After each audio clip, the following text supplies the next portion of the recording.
जय हिंद दोस्तों, blender animation की नई क्लास में आपका एक बार फिर से स्वागत है। मैं हूं नीलेश और आज से हम लोग एक नया मॉड्यूल शुरू कर रहे हैं। अभी तक हमने मॉडलिंग और टेक्सचरिंग के बारे में अच्छे से सीखा हुआ है। अब हम लोग रिगिंग वाले कॉन्सेप्ट को अच्छे से समझने वाले हैं। तो चलिए क्लास को स्टार्ट करते हैं। ए से सब कुछ सेलेक्ट कर लेते हैं और इन्हें कर देते हैं डिलीट। और अब हम लोग थोड़ा सा रिगिंग के बारे में समझने से पहले एनिमेशन के बारे में समझ लेते हैं। शिफ्ट ए प्रेस करेंगे और ऐड कर लेते हैं एक मंकी। ये हमने मंकी ऐड कर लिया। अभी मंकी उतना ज़्यादा बढ़िया नज़र नहीं आ रहा है। कंट्रोल 2 प्रेस करेंगे तो 2 लेवल का सब डिवीज़न मॉडिफायर इस पे लग जाएगा। राइट क्लिक करके सेट ऑटो स्मूथ कर लेते हैं तो ये ज़्यादा बढ़िया हमें नज़र आएगा। 1 प्रेस करके फ्रंट व्यू में आ जाते हैं और थोड़ा सा हम लोग इस टाइम लाइन को ड्रैग करके बड़ा कर लेते हैं। अब मान के चलते हैं कि हम इस मंकी का एनिमेशन करना चाह रहे हैं और हम ये चाहते हैं कि शुरू में हमारा मंकी यहीं पे रहे और कुछ देर बाद हमारा मंकी यहाँ से चल के यहाँ पे आ जाए। तो इस तरीके का एनिमेशन कैसे करेंगे आइए समझते हैं। अभी मैं पहले फ्रेम पे हूँ। अब हमें यहाँ पे जाना है, मंकी को सेलेक्ट रखना है, आई प्रेस करेंगे और लोकेशन पे हम लोग की फ्रेम लगा देते हैं। आप यहाँ पे देख सकते हैं कि जैसे ही हमने की फ्रेम लगाया तो एक पीले कलर का डॉट नजर आ रहा है। पीले कलर का डॉट ये बताता है कि यहाँ पे की फ्रेम लगा हुआ है।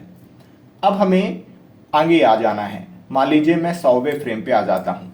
उसके बाद इस मंकी को ड्रैग करके वहाँ पे लाना है जहाँ तक आप मंकी को लाना चाहते हैं। मैं जी प्रेस करके इसे कर देता हूँ यहाँ पे मूव और फिर से एक बार आई प्रेस करेंगे और लोकेशन पे हम लोग लगा देते हैं की फ्रेम। अब अगर मैं शिफ्ट और लेफ्ट एरो प्रेस करता हूं तो पहले फ्रेम पे आ जाएंगे हम लोग। स्पेस बार प्रेस करने पर ये प्ले हेड मूव होने लगेगा और एनिमेशन आपका चालू हो जाएगा। मैं स्पेस बार प्रेस कर रहा हूं, आप देखिए कि हमारा ये मंकी मूव हो रहा है। स्पेस बार एक बार और प्रेस कर देंगे तो ये जो प्ले हेड है ये मूव होना बंद हो जाएगा।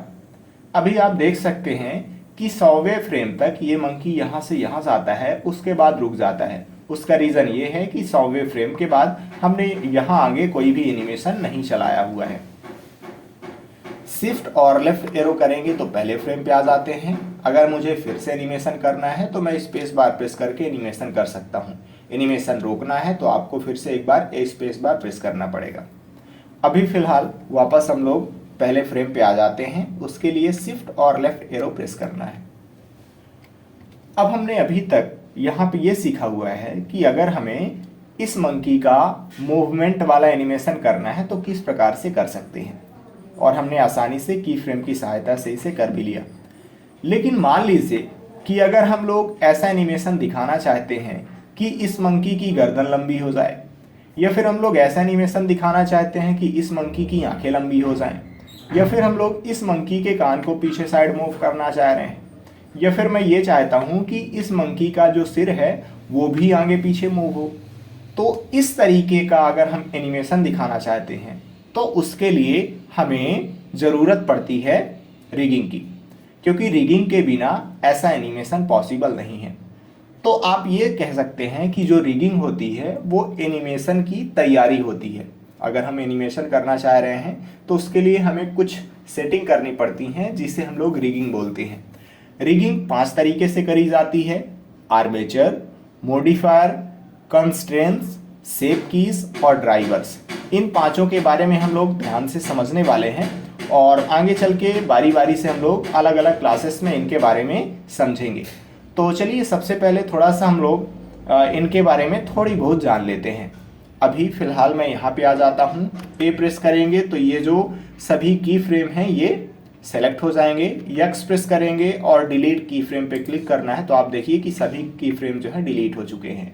मैं टाइम लाइन को ड्रैग करके फिर से कर देता हूँ नीचे साइड और 1 प्रेस करके हम लोग आ जाते हैं फ्रंट व्यू में। एक्स प्रेस करके हम लोग इस मंकी को कर देते हैं डिलीट। शिफ्ट ए प्रेस करेंगे और सबसे पहले हम लोग समझ लेते हैं कि आर्मेचर क्या होता है और उसका यूज कैसे करना है। तो आप यहाँ पे देखेंगे कि ये आर्मेचर का ऑप्शन आ रहा है। मैं लेफ्ट क्लिक करूंगा तो ये आर्मेचर हमारा ऐड हो जाएगा। टैब दबा के हम लोग चले जाते हैं इस आर्मेचर के एडिट मोड में। ये जो हिस्सा है ये इस आर्मेचर का टेल कहलाता है, पूंछ कहलाता है। मैं जी प्रेस करके इसे यहाँ वहाँ मूव कर सकता हूँ। ये जो नीचे वाला हिस्सा है इसको बोलते हैं इस आर्मेचर का हेड, यानी कि ये सिर है। जी प्रेस करके हम लोग इसे भी मूव कर सकते हैं। और अगर मुझे इस पूरे के पूरे आर्मेचर को मूव करना है तो फिर हमें यहाँ पे सेलेक्ट करना पड़ेगा। ये आर्मेचर की बॉडी है, इस पे सेलेक्ट करेंगे और जी प्रेस करके इसे यहाँ वहाँ हम लोग मूव कर सकते हैं। राइट क्लिक करेंगे तो ये वहीं पे आ जाएगा। अगर हम लोग चाहें तो इसे एक्सट्रूड भी कर सकते हैं। इस पूंछ में आपको क्लिक करना है, ये जो टेल है, ई प्रेस करेंगे और इसे कर लेते हैं हम लोग एक्सट्रूड। फिर से एक बार ई प्रेस करेंगे और इसे कर लेते हैं एक्सट्रूड। अगर हमें इस हेड को मूव करना है तो हम लोग इस हेड को सेलेक्ट करेंगे, जी प्रेस करके इसे भी कर सकते हैं मूव। तो कुछ इस तरीके से आर्मेचर में तीन चीज़ें होती हैं। ये यहाँ पे होता है टेल, ये होता है हेड और ये होती है पूरी बॉडी। अगर हम लोग बॉडी को सेलेक्ट करके मूव करेंगे तो पूरा का पूरा आर्मेचर मूव होने वाला है। टैब दबा के हम लोग चले जाते हैं ऑब्जेक्ट मोड में, और आर्मेचर का किस प्रकार से यूज है ये हम लोग आगे चल के समझने वाले हैं। आर्मेचर का सेम वही काम होता है जैसे मानव शरीर में हड्डियों का। जिस प्रकार से हड्डियां हमारे शरीर के अंदर होती हैं और हड्डियों की सहायता से हम लोग अपने शरीर को यहाँ वहाँ मोड़ पाते हैं, उसी तरीके से हम लोग ब्लेंडर के अंदर आर्मेचर का यूज करके किसी भी ऑब्जेक्ट को आसानी से मोड़ पाते हैं। कैसे करेंगे ये सारी चीज़ें हम लोग आगे चल के सीखेंगे। फिलहाल वन प्रेस करके हम लोग फ्रंट व्यू में आ जाते हैं और मैं इस बोन को सेलेक्ट करके इसे कर देता हूँ डिलीट। और थोड़ा सा अब हम लोग समझ लेते हैं मॉडिफायर के बारे में कि कैसे हम लोग मॉडिफायर की सहायता से एनिमेशन कर सकते हैं। शिफ्ट ए प्रेस करेंगे और हम लोग ऐड कर लेते हैं। मान लीजिए हमने क्यूब ऐड कर लिया, टैब दबा के चले जाएंगे इसके एडिट मोड में और यस शिफ्ट बाई प्रेस करके मैं इसे कर लेता हूँ थोड़ा सा छोटा। ये हमने इसे कर लिया छोटा। टैब दबा के चले जाएंगे इसके ऑब्जेक्ट मोड में। अब मान लीजिए कि मैं सीढ़ियों का बनता हुआ एनिमेशन दिखाना चाहता हूं, तो ऐसा कैसे कर पाएंगे, चलिए उसे समझते हैं। मैं ऐड मॉडिफायर पे जाऊंगा और यहां पे हमें जनरेट पे जाना है और इस पे लगा देना है एरे मॉडिफायर। हम लोग सीढ़ियां बनाना चाह रहे हैं एक्स डायरेक्शन में ही, तो यहाँ पे एक्स की वैल्यू 1 है, ठीक है। बाई की वैल्यू हम लोग 0 ही रहने देते हैं और जो जेड की वैल्यू है उसे हम लोग कर देते हैं 1। तो आप देख सकते हैं कि सीढ़ी बन गई है। अगर हम लोग काउंट की वैल्यू को बढ़ाएंगे तो आप देखिए कि हमारी सीढ़ियां बनती जा रही हैं। जितना ज़्यादा आप काउंट की वैल्यू बढ़ाएंगे उतनी ज़्यादा सीढ़ियां बनती जाएंगी। अब हमें सीढ़ियों का बनता हुआ अगर एनिमेशन दिखाना है तो कैसे करेंगे, आइए समझते हैं। अभी मैं टाइमलाइन को थोड़ा सा ड्रैग करके बड़ा कर लेता हूँ। यहाँ पे देखिए टाइमलाइन है। हम लोग ये चाहते हैं कि सबसे पहले एक सीढ़ी दिखे हमें शुरू में, तो काउंट की वैल्यू को हम लोग कर देते हैं 1। और आप देखिए कि ये डॉट नज़र आ रहा है। ये डॉट अगर आपको कहीं पे भी नज़र आए तो आप समझ जाइए कि वो की फ्रेम के लिए है। मैं पहले फ्रेम पे हूँ अभी और हमें यहाँ पे लगा देना है की फ्रेम। लेफ्ट क्लिक करेंगे तो की फ्रेम लग जाएगा। पीले कलर का जहाँ पे निशान आ जाए तो आप ये समझ जाइए कि की फ्रेम लग चुका है और यहाँ पे भी पीले कलर का डॉट आ चुका है। अब हम ये चाहते हैं कि कुछ देर बाद हमारी सीढ़ियाँ बनके तैयार हो जाएं। तो मैं आ जाता हूँ 100वें फ्रेम पे और इस बार हम लोग काउंट को बढ़ा के कर देते हैं मान लीजिए 16 और फिर से आपको एक बार की फ्रेम लगा देना है। अब अगर हम लोग शिफ्ट और लेफ्ट एरो प्रेस करेंगे तो पहले फ्रेम पे आ जाएंगे और स्पेस बार प्रेस करने पर आप देख सकते हैं कि सीढ़ियों का बनता हुआ एनिमेशन हम लोग कर पा रहे हैं। और अगर हम लोग ऐसा एनिमेशन करना चाहते तो सिर्फ और सिर्फ की फ्रेम की सहायता से ऐसा नहीं कर सकते थे। तो इसीलिए हमने ये सारी सेटिंग बिठाई है और इसी सेटिंग को बोलते हैं कि हमने रिगिंग करा हुआ है, एनिमेशन करने की तैयारी करी हुई है। फिलहाल अभी हम ये समझ गए कि कैसे हम लोग मॉडिफायर की सहायता से एनिमेशन कर सकते हैं। और भी बहुत सारे हमारे पास ऑप्शन है, आप यहाँ पे देख सकते हैं कि बहुत सारे हमारे पास मॉडिफायर हैं। इनका हम लोग किस प्रकार से यूज करेंगे वो सारी चीज़ें हम लोग आगे चल के समझेंगे। फिलहाल अभी मैं इसे कर देता हूँ कट यहाँ से और इस क्यूब को भी हम लोग कर देते हैं डिलीट। और अब हम लोग समझ लेते हैं थोड़ा सा कंस्ट्रेंट्स के बारे में कि इसे हम लोग कैसे करेंगे। शिफ्ट ए प्रेस करेंगे और मैं ऐड कर लेता हूँ, चलिए एक मंकी। ये हमने मंकी ऐड कर लिया। कंट्रोल 2 प्रेस करेंगे तो 2 लेवल का सब डिवीजन मॉडिफायर लग जाएगा। राइट क्लिक करके सेट ऑटो स्मूथ कर लेते हैं। अब ये जो ऑप्शन है ये है कंस्ट्रेंट्स का ऑप्शन।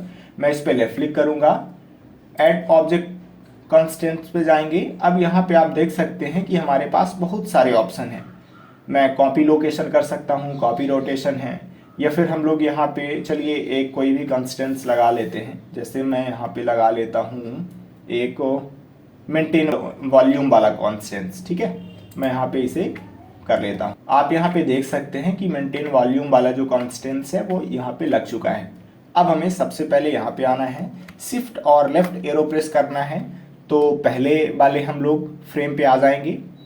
अब हम लोग यहाँ पे मेंटेन वॉल्यूम वाला जो कॉन्स्टेंट्स है वो तो ऑलरेडी लग चुका है, मैं यहाँ पे लगा देता हूँ अभी ये की फ्रेम। हमने यहाँ पे की फ्रेम लगा दिया। उसके बाद हम लोग आ जाते हैं आगे, जैसे मान लीजिए मैं 100वें फ्रेम पे आ जाता हूँ और यहाँ पे मैं कर देता हूँ इसे बढ़ा के इतना, हमने इसे बढ़ा के कर दिया इतना, और लगा देते हैं इस पे एक की फ्रेम। अब फिर से मैं पहले वाले फ्रेम पे चला जाता हूं और अगर हम लोग अब स्पेस बार प्रेस करेंगे तो आप देखिए कि ये कुछ इस तरीके से एनिमेशन यहाँ पे हो रहा है। और भी बहुत सारे कंस्ट्रेंट्स हैं, अगर मैं यहाँ पे जाके दिखाऊं तो आप देखिए कि बहुत सारे कंस्ट्रेंट्स हैं। ये सब कैसे काम करते हैं, कुछ इंपॉर्टेंट कंस्ट्रेंट्स जिनकी बहुत ज़्यादा ज़रूरत होती है, वो सारी चीज़ें हम लोग आगे चल के समझेंगे। फिलहाल अभी मैं फिर से यहाँ से कट कर देता हूँ और इस मंकी को भी हम लोग कर देते हैं डिलीट। जैसे ही हम लोग मंकी को डिलीट करेंगे तो ये जो की फ्रेम वगैरह हमने लगाया हुआ था वो सब कुछ डिलीट हो जाएगा, क्योंकि जिस ऑब्जेक्ट के लिए हमने की फ्रेम लगाया हुआ है जब वही डिलीट हो जाएगी तो फिर की फ्रेम तो हट ही जाएगा, नॉर्मल सी बात है। शिफ्ट और लेफ्ट एरो प्रेस करेंगे तो हम लोग आ जाते हैं फिर से पहले वाले फ्रेम पे। अब हम लोग थोड़ा सा समझ लेते हैं शेप की क्या होती है और इसका इस्तेमाल कैसे करेंगे। शिफ्ट ए प्रेस करेंगे और मैं ऐड कर लेता हूँ एक मंकी, ये हमने मंकी को ऐड कर लिया। कंट्रोल 2 प्रेस करेंगे तो 2 लेवल का सब डिवीजन मॉडिफायर लग जाएगा। राइट क्लिक करके सेट ऑटो स्मूथ कर लेते हैं। अब मान के चलिए कि हम लोग इस मंकी की आंखों को बड़ा करता हुआ दिखाना चाहते हैं और कोई भी एक आंख ही हम लोग इसको बड़ा करके दिखाने वाले हैं। तो उसके लिए हम लोग यहाँ पे जाएंगे, ये शेप की वाला ऑप्शन है, मैं लेफ्ट क्लिक करूँगा। आप यहाँ पे देखिए कि शेप की का ऑप्शन हमें दिख रहा है। हम लोग प्लस पे क्लिक करेंगे। ये प्लस पे एक बार क्लिक करने पर बेसिस में इस मंकी का ओरिजिनल शेप ऐड होने वाला है। मैं एक बार फिर से प्लस पे क्लिक करूंगा और अभी हम लोग इस पे हैं। टैब दबा के चले जाएंगे एडिट मोड में और मैं यहाँ से इस वर्टेक्स को सेलेक्ट कर लेता हूँ और G प्रेस करके इसे कर देते हैं आगे मूव। हमने इसे कर दिया इतना आगे मूव। टैब दबा के चले जाएंगे हम लोग ऑब्जेक्ट मोड में और आप देख सकते हैं कि हमारे मंकी की आंख फिर से छोटी हो गई है। उसका रीज़न ये है कि जब हम लोग ऑब्जेक्ट मोड में रहेंगे तो ये जो बेसिस वाला ऑप्शन है यही एक्टिवेट रहेगा। अब हम एनिमेशन दिखाना चाहते हैं तो उसके लिए आप देखिए कि यहाँ पे एक वैल्यू का ऑप्शन है। जैसे ही मैं इसको बढ़ाता हूँ तो आप देख सकते हैं कि हमारी ये जो मंकी की आंख है वो आगे की तरफ बढ़ रही है। ये मैक्सिमम वैल्यू हो गई है एक, इसीलिए हमने जहाँ तक इस आंख को मूव किया था वहाँ तक इसकी आंख चली गई है। मैं चाहूँ तो यहाँ पे एनिमेशन भी दिखा सकता हूँ। कैसे एनिमेशन दिखा सकते हैं, अभी हम लोगों ने इसको 0 कर दिया है और पहले फ्रेम पे है। यहाँ पे जाएंगे और लेफ्ट क्लिक करेंगे तो आप देखिए कि एक की फ्रेम लग चुका है। फिर आपको आगे आ जाना है। मान लीजिए मैं 100वें फ्रेम पे आ जाता हूँ और इस वैल्यू को बढ़ा करके हम लोग कर देते हैं 1 और फिर से लगा देते हैं इस पे की फ्रेम। अब शिफ्ट और लेफ्ट एरो से पहले फ्रेम पे आ जाएंगे और स्पेस बार प्रेस करेंगे तो आप देखिए कि इस मंकी की जो आंख है वो बड़ी हो रही है। और कुछ इस तरीके से हम लोग शेप की का इस्तेमाल करके ऐसा एनिमेशन दिखा सकते हैं। अब प्रैक्टिकली इनका यूज कहाँ पे करना होता है वो सारी चीज़ें हम लोग सीखेंगे, उसके बारे में आप टेंशन मत लीजिए। फिर से हम लोग इस मंकी को सेलेक्ट करके इसे कर देते हैं डिलीट और सारी चीज़ें डिलीट हो जाएंगी। शिफ्ट और लेफ्ट एरो प्रेस करेंगे, पहले फ्रेम पे आ जाते हैं और थोड़ा सा हम लोग ड्राइवर्स के बारे में समझ लेते हैं। मैं यहाँ पे शिफ्ट ए प्रेस कर रहा हूँ और हम लोग ऐड कर लेते हैं एक क्यूब। ये क्यूब हमारा ऐड हो चुका है। G प्रेस करके मैं इसे थोड़ा सा कर देता हूँ मूव और शिफ्ट ए प्रेस करेंगे और मैं ऐड कर लेता हूँ एक सिलेंडर। ये सिलेंडर हमारा ऐड हो चुका है। अब मान के चलिए कि हम ये चाहते हैं कि जब हम लोग इस सिलेंडर को एक्स डायरेक्शन में रोटेट करें तो फिर ये जो क्यूब है ये जेड डायरेक्शन में मूव हो। फिर से एक बार समझिए, हम लोग ये चाह रहे हैं कि जब हम लोग इस सिलेंडर को एक्स डायरेक्शन में रोटेट करें तो ये जो हमारा क्यूब है ये जेड डायरेक्शन में मूव करना चाहिए। तो फिर इसे कैसे करेंगे आइए समझते हैं। सबसे पहले मैं इस सिलेंडर को सेलेक्ट कर लेता हूँ और हम लोग इस सिलेंडर के ऑब्जेक्ट प्रॉपर्टी पे चले जाते हैं। अब हम लोग ये चाहते हैं कि जब हम इसे रोटेट करें एक्स डायरेक्शन के अबाउट, तो मैं रोटेशन पे जाऊंगा और एक्स वाले पे हमें जाना है। ये जो वैल्यू है पहले नंबर पे ये एक्स के लिए है। राइट क्लिक करेंगे और copy as a new driver पे लेफ्ट क्लिक कर देना है। अब हम लोगों ने copy as a new driver कर लिया है। अब इस क्यूब को सेलेक्ट करेंगे। अब हम ये चाहते हैं कि जब हम लोग इसे रोटेट करें एक्स डायरेक्शन में तो ये जेड डायरेक्शन में मूव हो। तो उसके लिए हम लोग फिर से चले जाएंगे इस क्यूब के ऑब्जेक्ट प्रॉपर्टी वाले ऑप्शन में और हम लोग जेड डायरेक्शन में मूव कराना चाहते हैं, यानी कि लोकेशन में जाना है जेड वाले में। राइट क्लिक करेंगे और पेस्ट ड्राइवर पे क्लिक करना है। आप यहाँ पे देख सकते हैं कि पर्पल कलर शो कर रहा है। अगर आपको कहीं पे भी पर्पल कलर शो करे तो आप समझ जाइए कि ये जो वैल्यू है इसको कोई दूसरी वैल्यू कंट्रोल कर रही है। तो अभी हमने अच्छे से पेस्ट ड्राइवर कर दिया है।